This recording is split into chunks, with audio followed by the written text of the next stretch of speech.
it's our pleasure to have Artem for his second lecture, and I guess we can start. Okay, thanks. Can you hear me? Yes. Yeah. Okay. Good.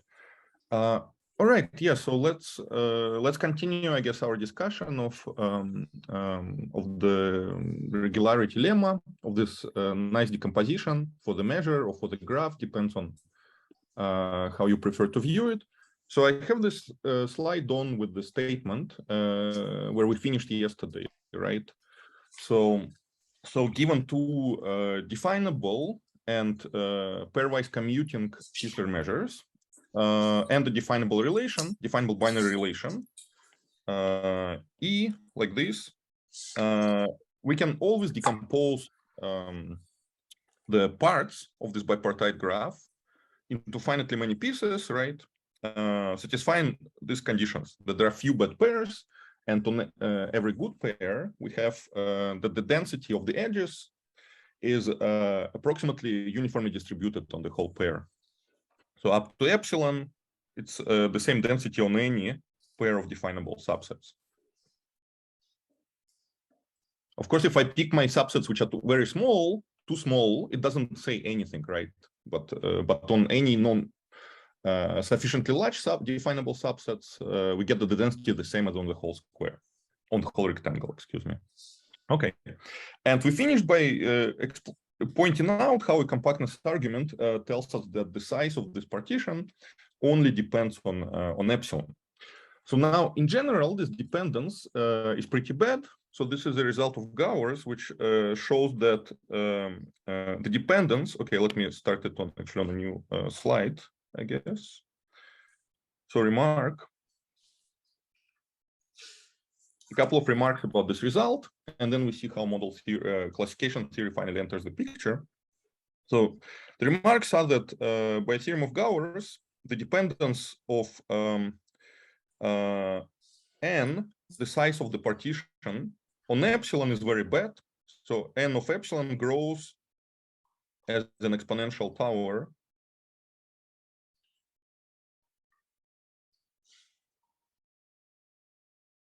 in 1 over epsilon. Yeah. So by this I mean we have 2 to the 2, etc.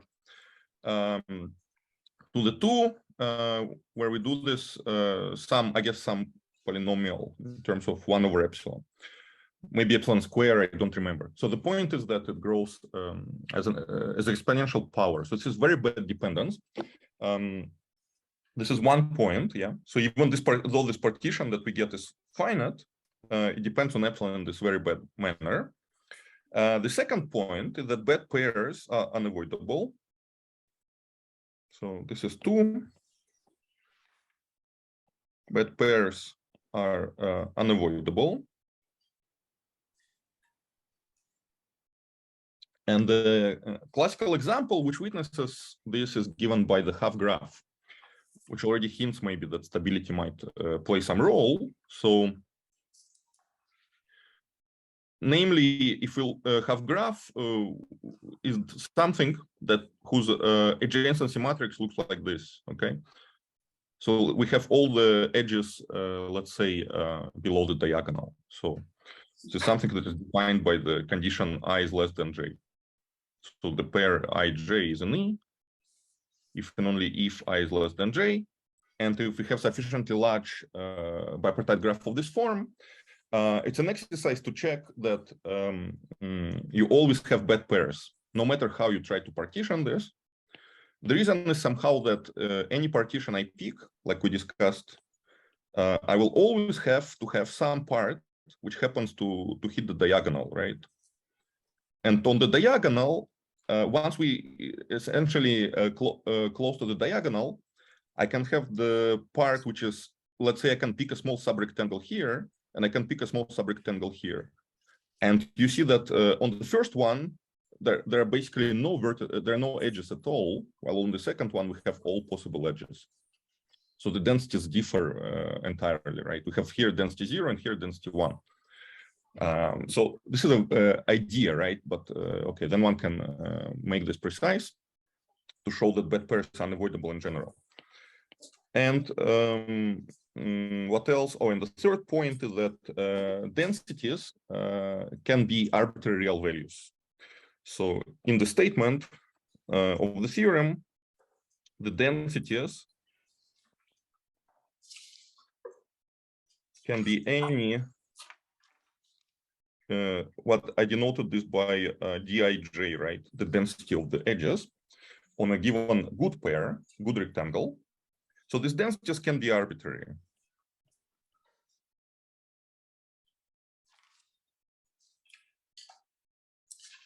So this pseudo-random behavior is unavoidable on in general on pairs. Okay, so these are some points which happen in an arbitrary graph when we try to decompose arbitrary graphs like this. So it turns out that each of these conditions, well, these conditions are basically in precise correspondence with model theoretic tameness notions that we're going to discuss now. Okay, so enter Sherlock's classification theory.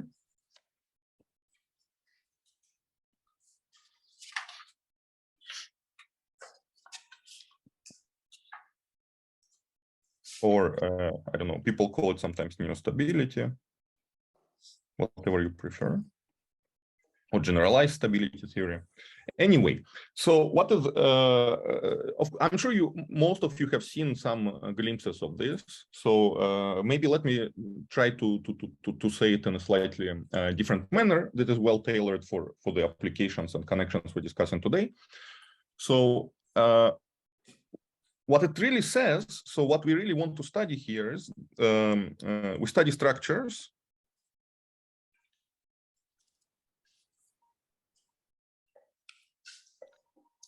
which we call tame somehow, where we restrict possible definable binary relations. So we restrict combinatorial complexity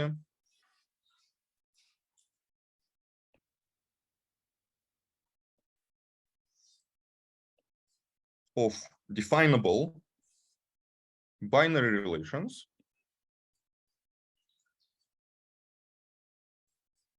Okay. And typically we look at the relations on tuples. So we have definable relations R of X bar, Y bar, tuples, arbitrary finite tuples of variables. Okay, so a typical way to restrict the complexity of the binary relation is by forbidding some combinatorial configurations that might appear in it. So we forbid, more precisely, by forbidding certain induced subgraphs.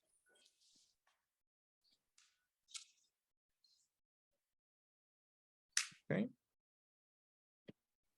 And the idea of most results in generalized stability can be characterized by saying that, okay, we're in some class of structures where we put some restrictions on possible definable binary relations.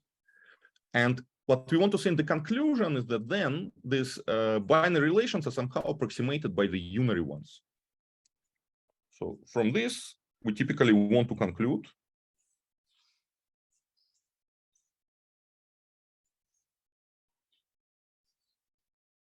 that R, a binary relation, is approximated by unary relations somehow. Okay, and approximated can take different meanings in different contexts, but approximated by relations of the form, let's say, A of X bar, B of Y bar. Yeah? So by unary, I mean relations which only talk about one of the two variables at a time. Okay. So somehow this is it. This is largely what classification theory does. So of course we have many meanings for each of these both the assumptions and the conclusions. To give you an example, so example of this like ideological principle.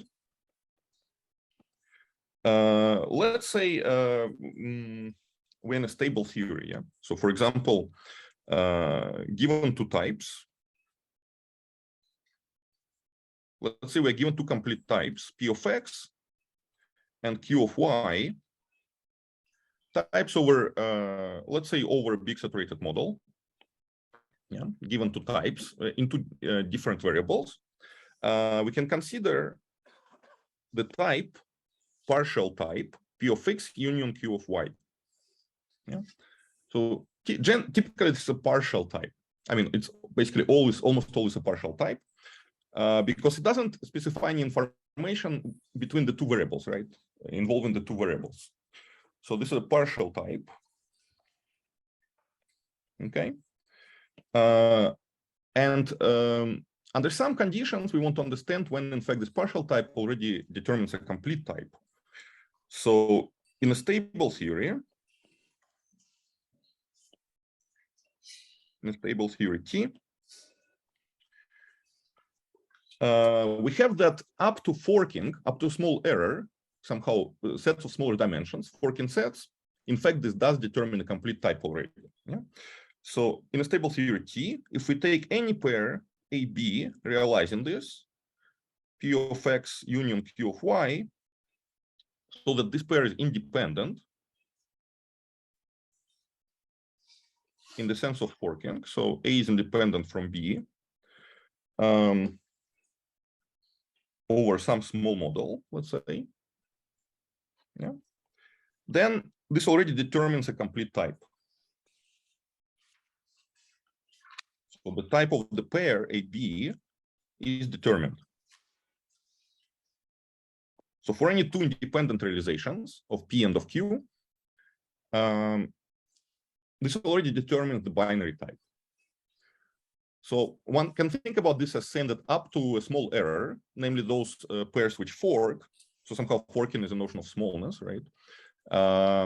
Up to this small error, all binary relations which can occur between A and B are already determined. So this is what is called stationarity of forking in stable theories. Okay, stationarity of forking.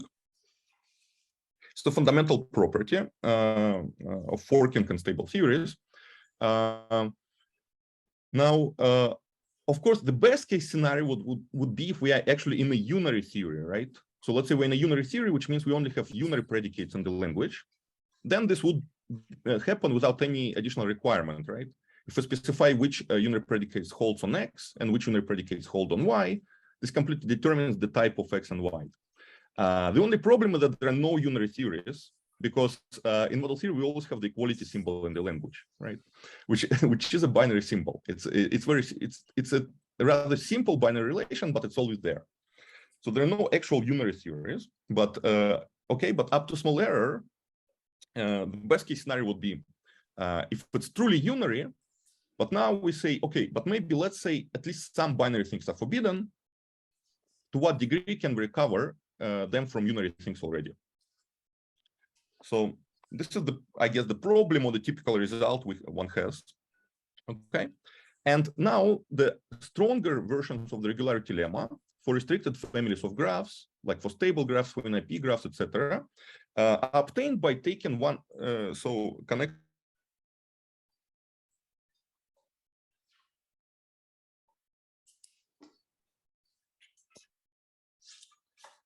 Typically come from taking, let's say, some existing result in stability theory for types and adapting it for measures, yeah, generalizing it to measures. So connection to graph regularity, generalizing this from types to measures.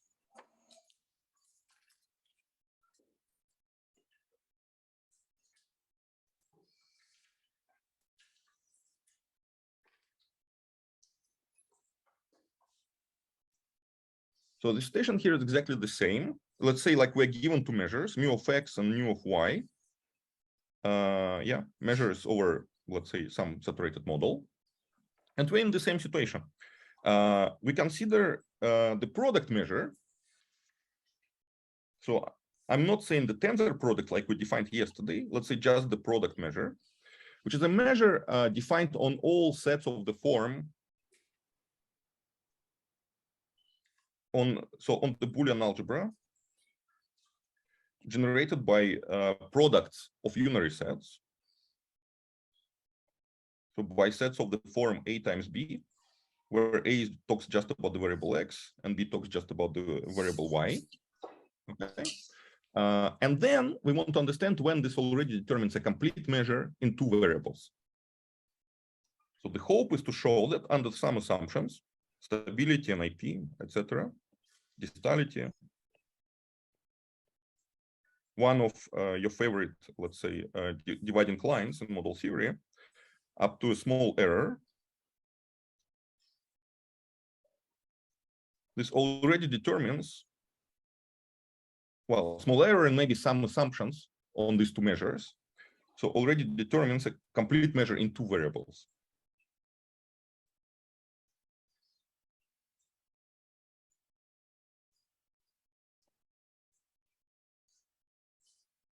So namely a measure defined on all definable subsets of m to the power x plus y, right? Plus y, excuse me. Yeah. So somehow this is the idea really of what happens. And so I want to begin by discussing the NIP case and comment on the stable and distal cases as well. Yeah. But this is roughly the idea. Like we have all these results for types. The combinatorial applications, these regularity applications, come from generalizing these results to measures instead of types. And in an IP, it turns out that measures actually well approximated by types, which is going to be the theme. Sorry, let me keep this slide. Any questions about this kind of philosophy of this kind of results? Okay, if not, let's discuss the NIP case first.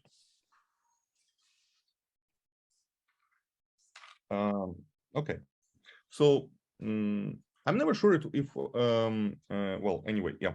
So the NIP case, let me recall the definition of an NIP theory or NIP structure. So a theory is an IP. An IP stands for no independence property. It's a notion introduced by Shelach. A theory is an IP if every definable relation, so every binary definable relation,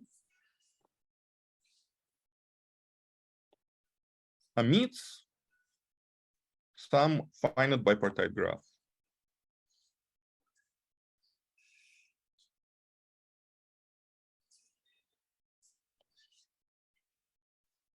Okay. So namely, if I look at my binary relation, let's say between m to the x and m to the y, and I think of my binary relation as a bipartite graph, it is an IP if it turns out that we can choose some bipartite graph that is so that it's impossible to obtain it in any model of T by restricting to a pair of finite subsets of the parts. So something is forbidden like this, yeah. So it's an absolutely minimal assumption somehow on the binary relations. We are saying something is omitted. Yeah. Okay. So equivalently, this can be characterized in terms of the finiteness of the parameter called VC dimension. VC stands for Vapnik-Chervonenkis. So equivalently,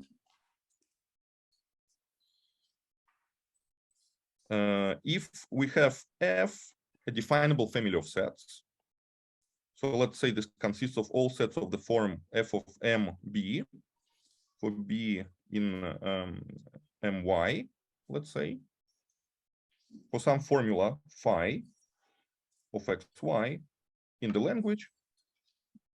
Yeah, so we can look at the family of subsets of m to the x. So this is contained in the subsets of m to the x. So such family, every such family has finite VC dimension.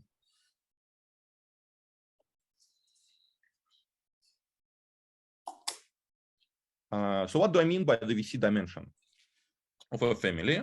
So this means that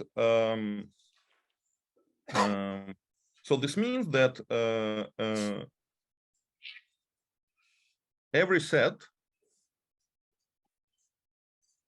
which is shattered by this family.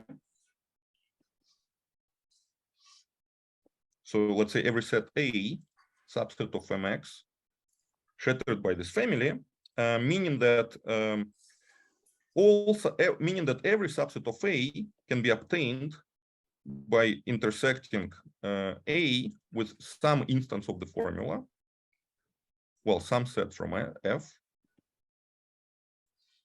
Yeah. So every set which is shattered has size at most n for some fixed n, has bounded size.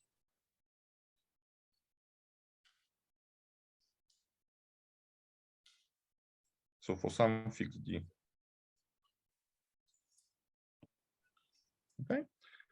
So we talk about a set being shattered. Let me maybe draw a little picture. So like if I have a set like this, let's say this is my A, then we start picking subsets by varying the parameter B, right? So for example, if my family is intervals, like I can take, let's say, phi of x, y to be saying that, let's say, x is less than y. Yeah, just take like the simple formula, x is less than y. Then I start picking intervals, which I drew, for example, for some reason vertically. But okay, let's say this is one interval, right? This is, let's say, another interval, etc. I can. So turns out it has bounded Vichy dimension because I cannot pick out. I cannot shatter a set consisting of, I guess, 2 points, right? Like if I have 2 points, then any interval I take. Not interval, sorry. So here I have like rays, right? Initial segments, I guess. So any ray I take, if it contains the second point, it also has to contain the first point. Yeah, so they showed that I cannot pick arbitrary subsets of these 2 points. So they showed that the VC dimension of this particular family is, I guess, 1, right? Oh, so the VC dimension of a family is just the maximal size of a set that can be shattered in this manner. Okay, and it's a little exercise to show that finiteness of the VC dimension defined like this is equivalent to not being able to realize arbitrary graphs as induced bipartite subgraphs here. Yeah. So these are 2 equivalent notions, which were introduced around the same time by Shelach and Vapnik-Chervonenkis. Yeah. So finite VC dimension. Okay. So now we have an important result, which essentially implies a very strong regularity lemma for the situation. So namely, we have the Vichy theorem. So Vapnik-Chervonenkis theorem. Yeah. So what is it about? So, well, it's a result about, it's a probabilistic result for families of finite Vichy dimension, which says that there's a uniform law of large numbers for families of finite Vichy dimension.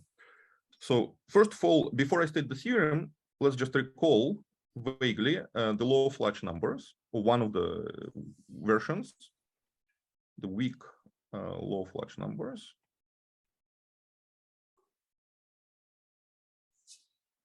Okay. So what does it say? Well, it says, assume I have a probability space. Yeah. So given a probability space and an event, so a measurable set in it, let's say, yeah.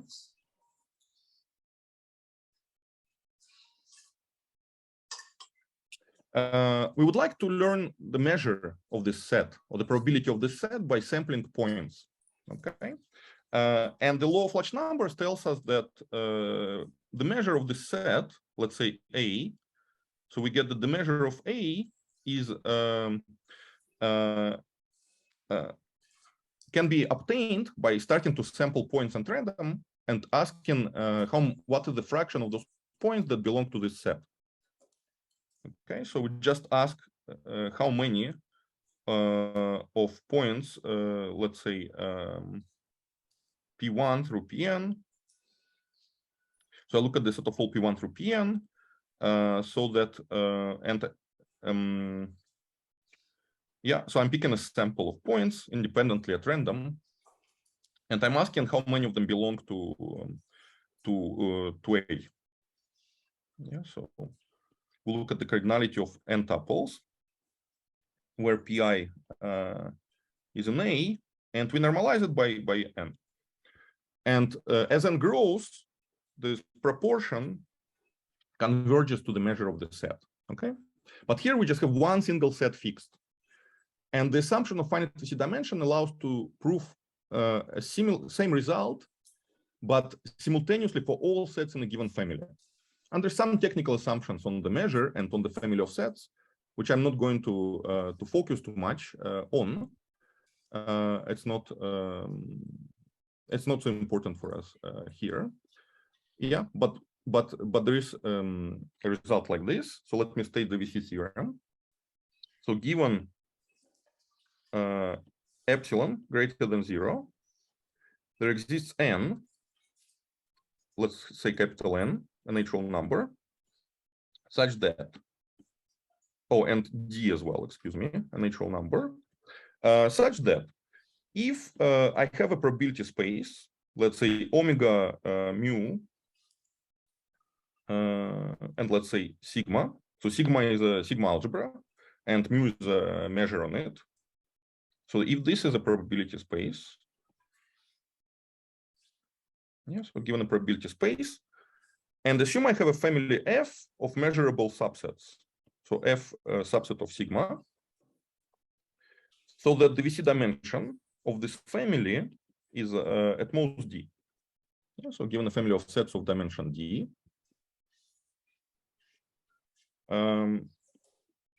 then we can look at all possible n tuples. Yeah, so let us look at the set of n tuples. Let's say A1 through AN. And again, we do the same thing. So we look at the set of indices I, so that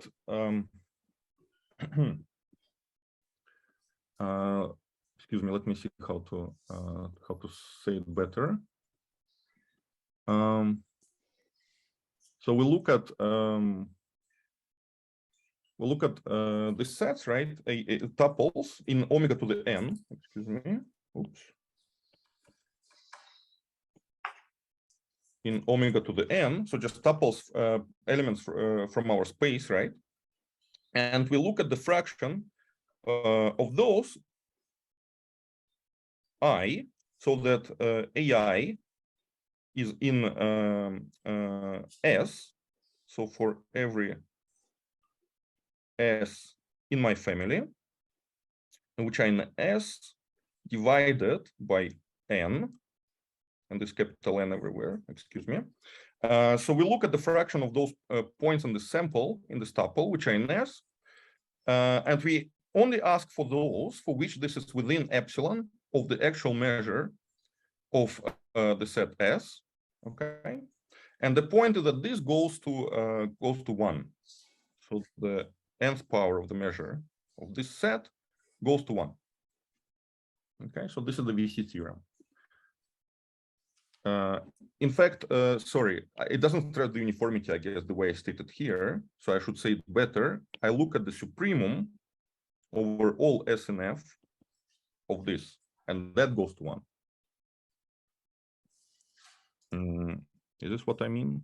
I'm sorry, 1 second. So I want to say that this happens for all, no, actually, I'm sorry, I mean the infimum here. The infimum over all S and F, yeah. All right, so what I wrote here, I'm saying pick a tuple, n tuple at random, yeah.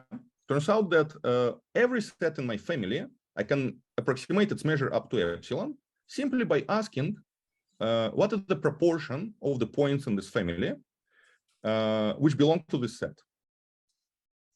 That's it, yeah. So the point of using the assumption of finiteness of the VC dimension is that this happens simultaneously. One sample, same sample, works simultaneously for all sets in my family. Sorry, Artem? Yes. To interrupt, I'm lost.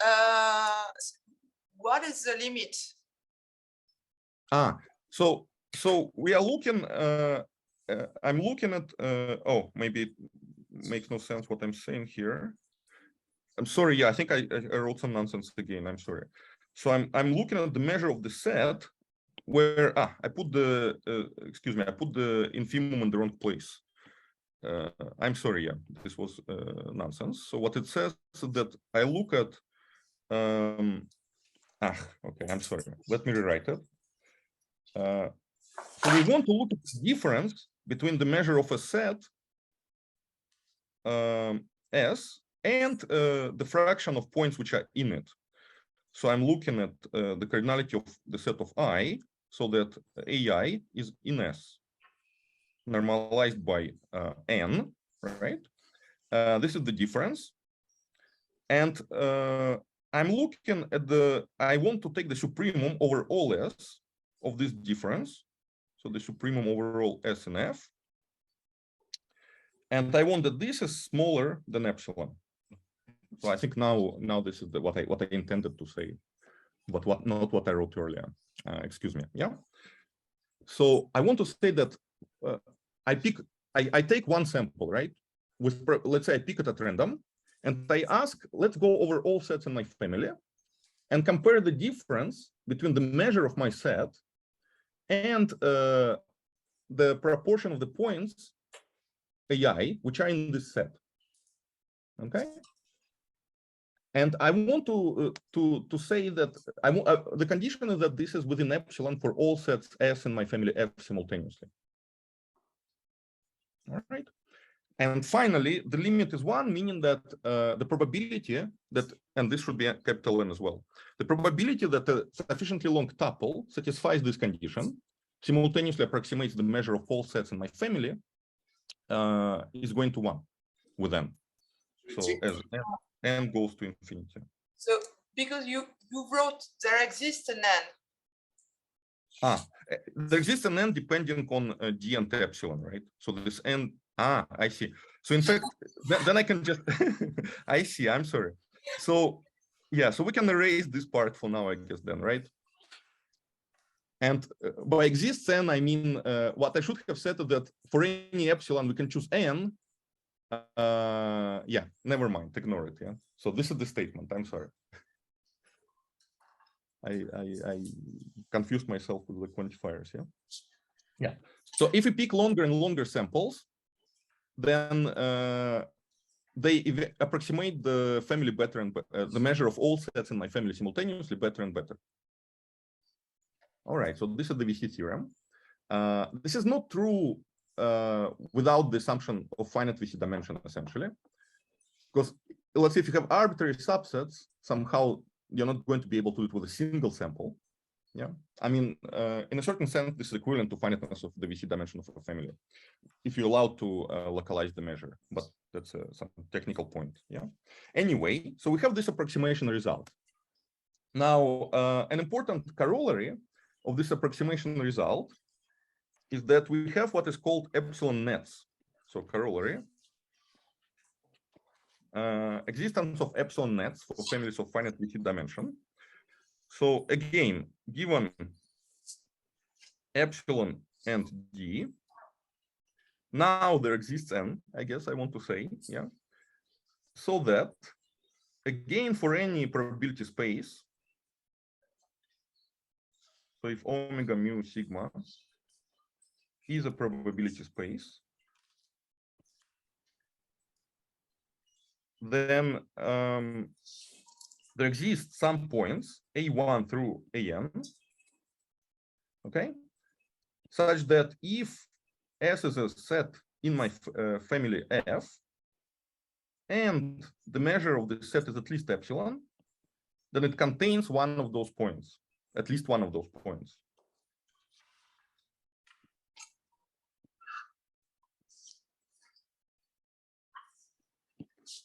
Okay. So all sets of non-trivial measure are pierced by this absolutely bounded size of points. Yeah.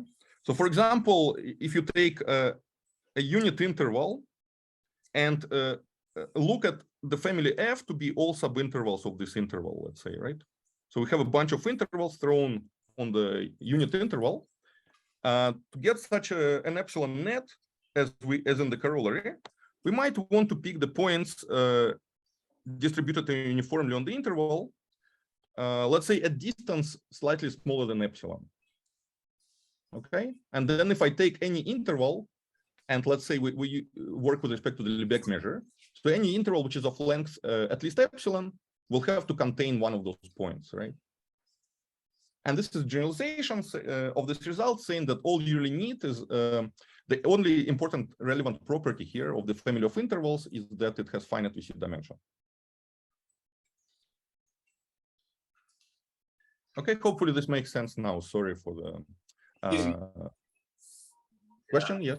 I think you forgot to say that F is of VC dimension.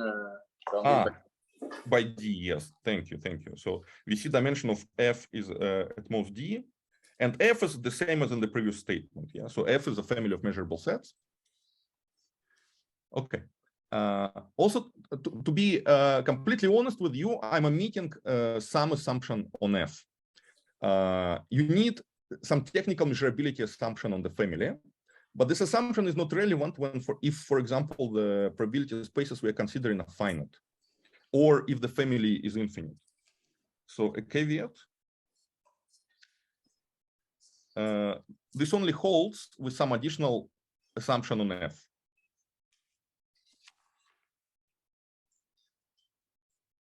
Additional assumption on F.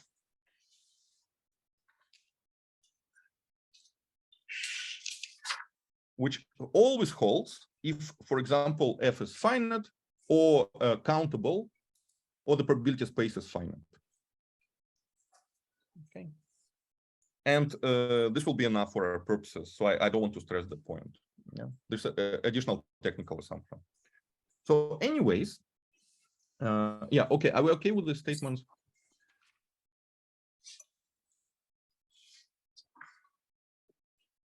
So in the corollary, the n, so you have given n, if you have a probability space, then for any family of VC dimension bounded by D, then so it's like the n kind of like works for any family bounded by D, right? Yes. Okay. Yes, and n depends exclusively on epsilon and D here. And in fact, even, yeah, there's even nice bound, but yeah. Yeah, independent of the probability space of the family. Okay. Any other questions about this so far? Maybe, if I may, for the law of large numbers, the right-hand side probably also should maybe be something different, because like for n equals 1. Yes, I'm sorry. Yeah, this should be the same thing as I finally arrived at below. Yeah, this is again this is the difference. So we look again at the difference between the measure of our particular set. So the difference here, we took the supremum over all sets in the family. In the usual law of large numbers, we just compare the difference of the measure of my set. Well, let me write it here since I've been kind of glitching about it. So we look at the difference of, sorry, now it's not the difference, right? So now we're just looking at the fraction of the points. So AI is an A divided by N, yeah? And I'm sampling these points at random. And then this fraction converges to the measure of a set. So, well, yeah, what the finiteness of VC dimension adds is that this happens simultaneously for all sets in a family, which is potentially infinite.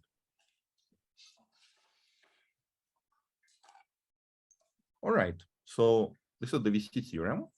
Now the Vichy theorem can be used to quickly deduce an NIP regularity lemma. Okay, so NIP regularity.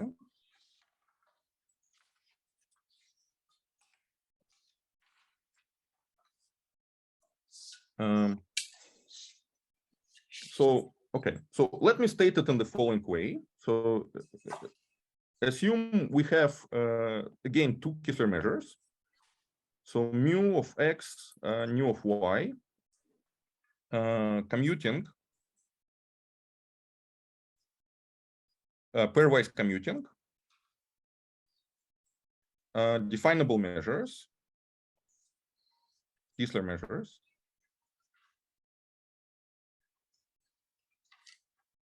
and definable an IP relation E of xy, or just a definable relation in an IP theory, but in fact it's a local result. So we're only using that the relation itself is an IP.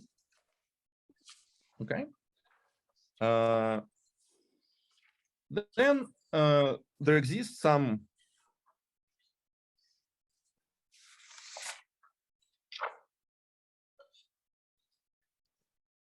relation E prime given by disjoint union of boxes. So E prime I have in two variables again of xy, but it's going to be of the form AI of x times bi of y for I less than some number k, let's say, definable, so that it's very close to E in the sense of the measure of the symmetric difference. So that mu tensor nu of the symmetric difference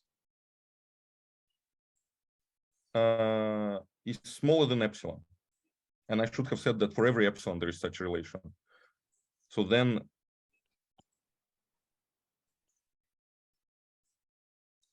for all epsilon greater than 0, there exists a definable relation A prime, which is of this very simple form, yeah? Just a union of rectangles, products of sets which only talk about each of the variables separately, so that up to measure epsilon approximates the relation E itself. So of course, any relation of this form is an IP, right? If I just have a relation which is of this form, product of boxes, it is going to be an IP. Think about it for a second. And what we get is an approximate converse. So that also every IP relation is essentially of this form, up to arbitrary small error. So this E prime, it depends on epsilon in general, yeah? If we want to make the error smaller and smaller, the relation, we might need more and more boxes of this form. Okay. So moreover, this number of boxes like this that we need depends as a polynomial on epsilon. So remark, or let's say moreover, we have that this I used number k, right? So k is a polynomial in terms of 1 over epsilon of degree something like d squared, I think, for d being the VC dimension of the relation E. Yeah. So if you're interested in bounds, okay. So what does it give us? Let's compare it to the original semi-ready regularity lemma for a second. So what this tells us again is that now if I have my graph, we can find a partition. Now the partition is of polynomial size because of this, right? So an IP means VC dimension is finite. So we have a partition of polynomial size as opposed to an exponential tower size. And moreover, on each part of the partition, the density is either almost 0 or almost 1 within epsilon. Yeah. So we have these two drastic improvements on compared to arbitrary graphs. So basically, I can draw like each rectangle is either almost full or almost empty, except for a small, again, for a small number of wet rectangles. Yeah. Okay. So let me give you a sketch of a proof. So this result follows quite quickly from the Vichy theorem. So a sketch of a proof. So fix epsilon, the desired error, okay? And we want to use the existence of Epsilon Nets that we deduced on the previous slide, right? So we need one important point that if we have the following observation, if I have a relation E of x, y, which is an IP, then the family of the symmetric difference of the fibers is also an IP. So then the relation E of xy1 symmetric difference with E of xy2. So we view it as a binary relation between x and y1, y2. Yeah, so this relation is also an IP. Okay, so this is a little exercise. I mean, this is basically just saying that an IP is preserved under Boolean combinations. Like the property of a formula being an IP is preserved under Boolean combinations. So in particular, we have this, that the family of the symmetric differences, excuse me, is also an IP. Okay. So now let's use the Vichy theorem and let's take an epsilon net for this family. So then we can find some points x1 through xn, let's say, okay,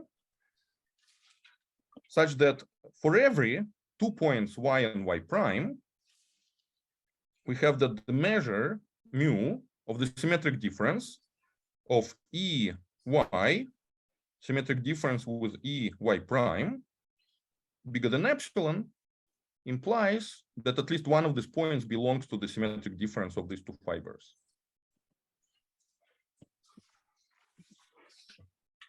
Okay, and when I write, excuse me, when I write like a subscript, I just mean the corresponding fiber, right? So E of y is the set of all x such that E of xy holds. So it's a fiber at y of our relation. Okay, so we have that whenever we have a symmetric difference of measure bigger than epsilon of two fibers, so now we're going fiber wide. Right? If the symmetric difference is bigger than epsilon, at least one of these points is in it. So I should say for some I. Okay. So now for each set S, a subset of these finitely many points, x1 through xn, we can consider the set, let's say BS, which is going to consist of all those points y, which pick out S exactly. So by this I mean that for all I less equal than n, we have E of xi y holds if and only if xi is an S.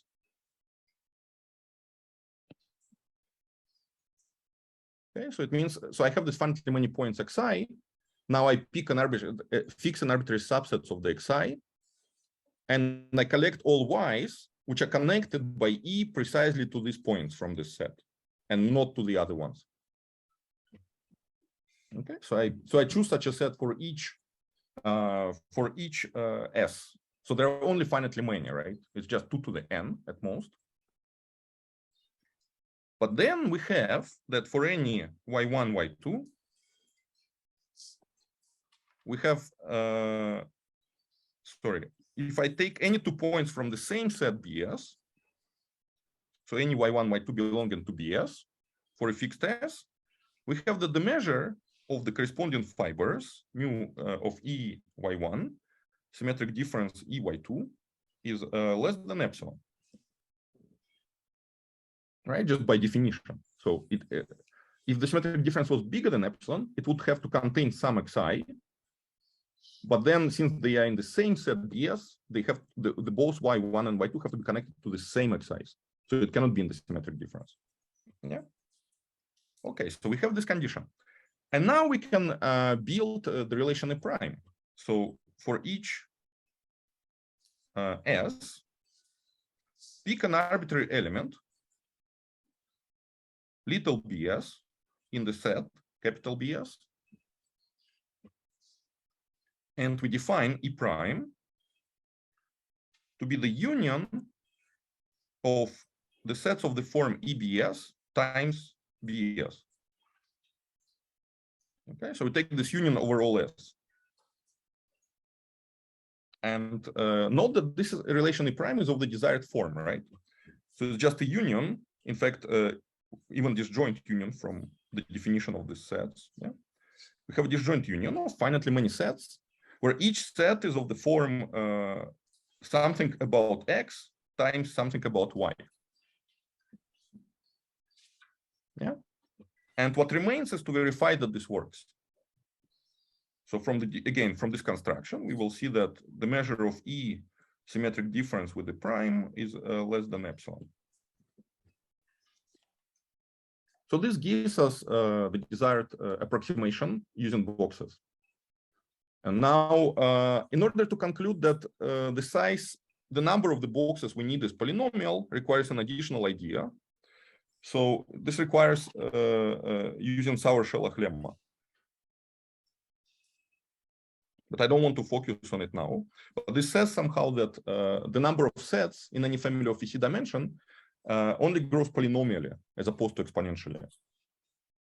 Because here, even though a priori here S can be an arbitrary subset of the set x1 through xn, because of the finiteness of the Vichy dimension, by Sauer-Schellach lemma, we actually only need to consider polynomially many S, not all subsets S of this form. Yeah, this is just to hint at how one gets the polynomial bound. Okay, so that's it. That's the proof for the NIP case. So here, I was a bit, I didn't maybe stress entirely how we are using actually the assumption of pairwise commuting definable measure, right? I kind of gave you a sketch just like a measure theoretic proof. What is needed, this assumption is being used, in fact, in order to argue that the measures are approximated by finite measures, by measures on supported on finite sets. So I'm sliding this under the carpet a little bit, but I feel like I should confess about doing this. Yeah. So the proof is the idea of the proof is what I outlined, and what is being used here is that all measures of this form. So this assumption implies that mu nu are approximated by finitely supported measures.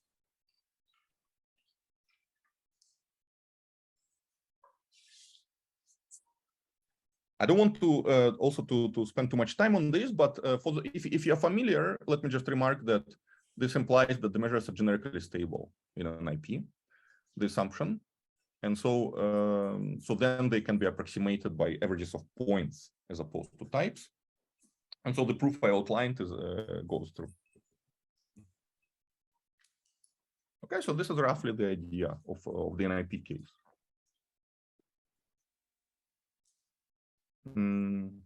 Yeah. Is this argument okay? Any questions at this point? Okay. If not, I just want to briefly comment also on the strengthening of this in the stable case. So yeah. So, by the way, so this result in various forms, it appears it's due to Alan Fisher-Newman, Lowas Szigedi, and was kind of discovered in model theory as well in this form. Because here, of course, again, we can deduce a finite statement, I think statement about large finite graphs using the ultra product argument that we have discussed in the previous lecture. Okay, so this is the NIP case.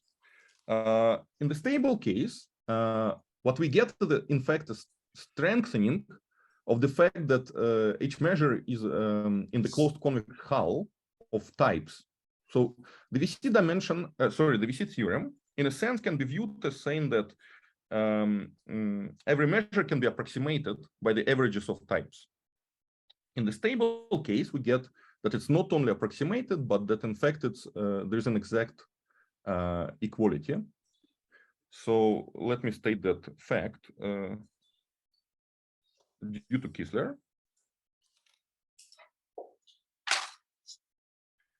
That if a theory T is stable, in fact, we only need that a single formula is stable. Stable formula. And mu of x is an arbitrary Kistler measure.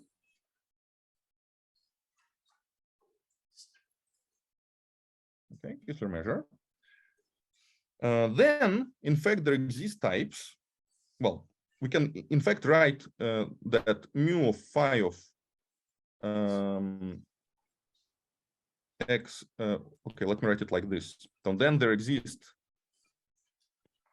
types p1, pi, countably many potentially, and weights alpha I. So weights in the interval 0, 1, so that the sum of the weights is 1. So that for every choice of the parameter b in my, we have that the measure of phi of xb is equal, not approximate here, yeah, equal precisely, the measure given by averaging the types. So we take alpha I pi of phi of xb. Yeah. So in the NIP case,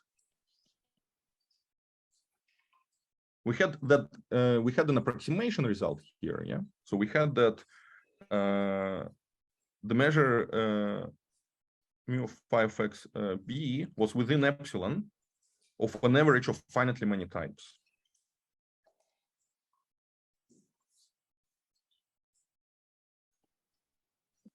So if we take the limit, we get recover the exact measure. But in the stable case, we have this stronger condition that we actually get the equality. Now, this result that every measure is actually an average of types, locally restricted to a single formula. This follows from an argument with Shellach's 2 rank. So I think some of you were in the course about ranks by Amador. I'm not sure actually if 2 rank was discussed. So the proof uses 2 ranks, Shellach's 2 rank. I mean, it's not a difficult proof. So I think actually I will suggest it for the exercise section, because it's an important fact about measures in stable theories. Okay. And using this, one can deduce a stronger version, stable regularity, which I'm just going to state. So this is a result due to Maliaris and Shellach, that if we're in the same situation, mu and nu are Kistler measures, but now in fact we don't even need to require definability or commutation, are any Kistler measures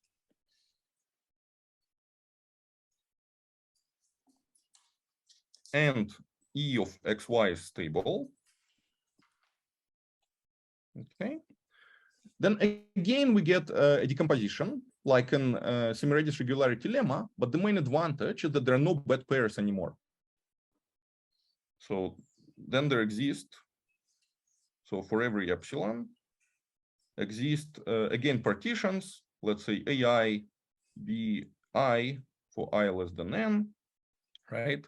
Excuse me, such that first we have, so that for any ij, a pair, a rectangle in this partition, if we look at the measure of, well, mu tensor nu, so the measure of the pair, right? Tensor nu of E xy intersected with AI times bj, then this is either full measure or almost empty within epsilon. Yeah. So I guess we can say that this divided by the measure of the rectangle itself times bj is within, let's see, 0 to epsilon or 1 minus epsilon 1. Yeah. So what we get is that there are no bad pairs in the partition anymore. Every pair works, and the density on each rectangle in the partition is either almost 0 or almost 1. And the fact that these bad pairs disappear comes exactly from the fact that we have exact equality here, as opposed to approximation in the NIP case. Yeah, because we have exact equality, we can decompose the space into rectangles without any error. All rectangles are good. Artem. Sorry. Yes. So these DIs at top, they depend on the formula, right? So this measure, this equality of the measure. Oh, you mean this one here? No, Yes, the types. Yeah, yes, the types and the DIs or alpha. I don't. Yes, they depend on the formula. Yes, the choice of the types and the weights depends on the formula. In an omega stable theory, you can actually get it for all formulas simultaneously. Yeah, but if your theory is only stable, as opposed to omega stable, it only works formula by formula, like locally. And the converse works for omega stable as well. Like if you have a theory where this is true, then it will be. If it's true for all measures, will it be omega stable? I think it should work, but actually I never thought about it. I'll need to check. It's probably true. Yeah. Thank you. But I need to check. Yeah. Okay. So I'll stop here. Yeah. But this this is the strengthening for stable relations over NIP. Yeah. So thank you very much for your attention. Sorry, I over talked, I think, a bit. Yeah. Thank you. Are there any questions?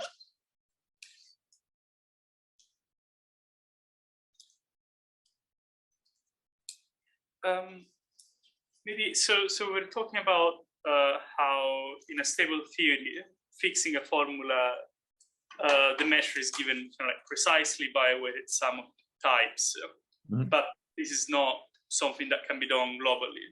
So is there like any hope to like globally being able to classify the measures on a stable theory? You know, say they all look globally in this kind of way, or I'm just trying to think.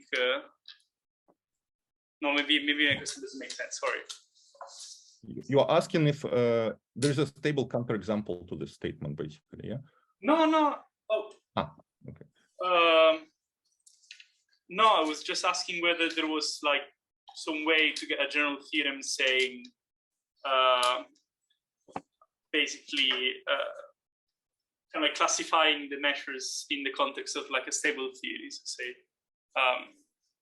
you know, globally, because obviously it's not going to be the case that, like at the level of all definable sets. But I need to think about how to phrase that as an actual question. So apologies. Okay, sure. Yeah, yeah. I'm not so sure there would be necessarily like some clean global statement, because these properties, stability and IP, they're really formula by formula properties, right? They're local properties, as opposed to, for example, like omega stability, which tells you that something happens for all formulas simultaneously. So I would expect that any equivalence you might get will have to be somehow formula by formula. Yeah, fair. I mean, I know that you can do that if you're omega categorical and stable. The classification. So I was wondering in general, but I see your point.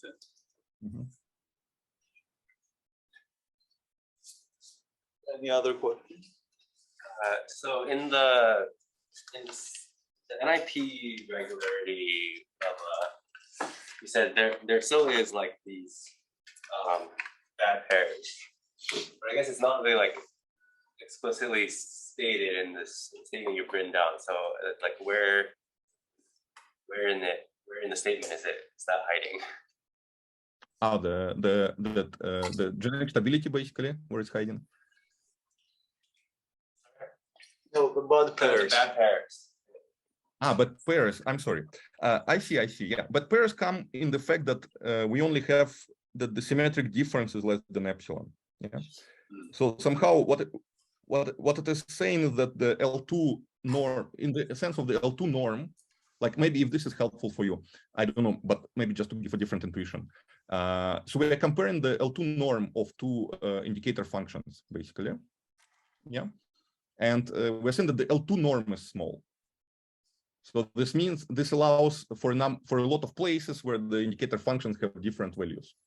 Like the total measure of that has to be small, but they can actually differ, yeah. And somehow that's maybe this analytic point of view helps to see it. But they in any case, like a short answer there hidden in this statement that it's only the symmetric difference between the two is smaller than epsilon. We can't really somehow spread this error between the different parts, for example. Like maybe one intuition would be, let us try to take, well, let me draw a picture. Like I said earlier, and in a posteriori, the only example essentially of the failure of, of the presence of bad pairs comes essentially from something like a diagonal graph. Now, it's possible that, let's say I can approximate it. So I might have a very thin strip of rectangles like this, which all cover the diagonal, right? But the total measure of these rectangles, I might make it as small as I want. And then on the rest, I have density 0, 1 on the rest of the partition somehow, right? So I can make this measure of all rectangles on the diagonal smaller than epsilon. But any diagonal, any rectangle on the diagonal gives me a failure, like gives me a bad pair. And no matter how I spread my rectangles, the diagonal still has to be covered by some rectangles, and that will always create bad pair.